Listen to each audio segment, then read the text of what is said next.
2 அல்லது 3 மணி நேரம் ஓடும் படம் தான் நம் வாழ்க்கை என்று நினைக்கிறார்கள். ஒவ்வொரு மனிதனின் வாழ்க்கையும் ஒரு தனி கதை. காயங்கள், கவலைகள், கண்ணீர், காத்திருப்பு என்று பல அதிகாரங்கள் இருக்கும். திரைக்கதையில் ஒருவரால் சித்தரிக்கப்பட்ட கதாபாத்திரம் தான் ஹீரோ மற்றும் ஹீரோயின். இவர்களை தன் மனைவியுடனும் கணவனுடனும் ஒப்பிட்டு பார்க்கிறார்கள். அவளைப் போல ஒல்லியாக உடம்பை மாற்று, கலராக இருக்க வேண்டும், ஸ்லிம்மாக இருக்க வேண்டும், நீள முடி இருக்க வேண்டும் என்றெல்லாம் படத்தை பார்த்துவிட்டு கற்பனை செய்து எண்ணங்களை உருவாக்கி உன் நிஜ குடும்ப வாழ்க்கையை கலைத்து விடாதே. மூளையில் சில மாற்றங்களை உண்டு பண்ணி உணர்ச்சிகளை தூண்டி காட்சிகளை மிகைப்படுத்துவதால் மேலோட்டமாக அதை அனுபவித்துக் கொண்டு சில நிமிடங்கள் மகிழ்ச்சியாக இருந்துவிட்டு உண்மையான கணவன் மனைவி நெருக்கம் வரும்போது அதை முறையாக அனுபவிக்க முடியாமல் தவிக்கும் வாலிபர்கள் பலர் இருக்கிறார்கள். காமம் என்பது மனித இயல்பு. இனப்பெருக்கத்திற்காக இறைவன் நமக்குள் வைத்திருக்கும் உணர்வு. இதை முறையாக தன் துணையுடன் மட்டுமே அனுபவிக்க வேண்டும் என்பது இறைவன் வைத்திருக்கும் விதி. இதை கற்பனையில் மாற்றியமைத்து குடும்ப உறவுகளை சிதைத்து விடாதீர்கள். உன்னை அழகாக காட்டுவதில் தவறொன்றுமில்லை. படத்தில் வருவது போலவே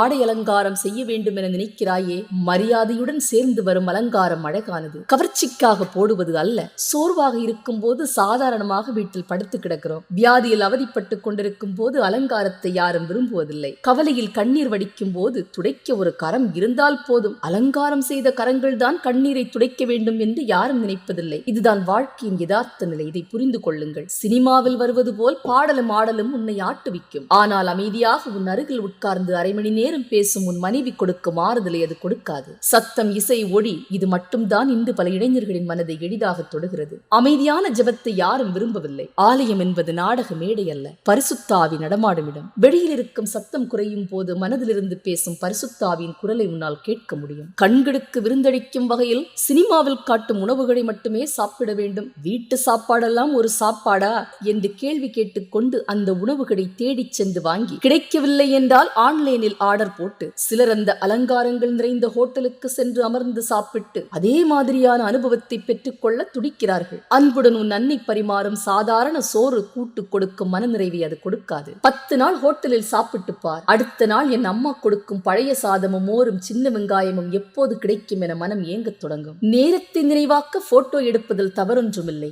முகத்தில் மேக்கப் போட்டு நல்ல கேமராமேனை அழைத்து சரியாக திருப்தியாக வருவரை டேக் எடுத்து வீடியோ, போட்டோ என்று தினமும் வீடுகளில் இப்போது ஷூட்டிங் ஒன்றுதான் நடக்கிறது. இறைவன் உன்னை அங்க குறைபாடுகள் இல்லாமல் நேர்த்தியாக படைத்து வைத்திருக்கிறாரே, இதைவிட ஒரு அழகு இருக்க முடியுமா என்ன? கை இல்லாதவனை பார், கால் இல்லாதவனை பார், கண் பார்வை இல்லாதவன், காது கேட்க முடியாதவன், அவர்களிடம் சென்று அழகு என்றால் என்ன என்று கேட்டுப்பார். நீங்கள் இந்த பிரபஞ்சத்திற்கு ஒத்த வேஷம் தெரியாமல் தேவனுடைய நன்மையும் பிரியமும் பரிபூரணமான சித்தம் இன்னதென்று பகுத்தறியுங்கள் என்று ரோமர் 12:2 சொல்கிறது. ஆமென்.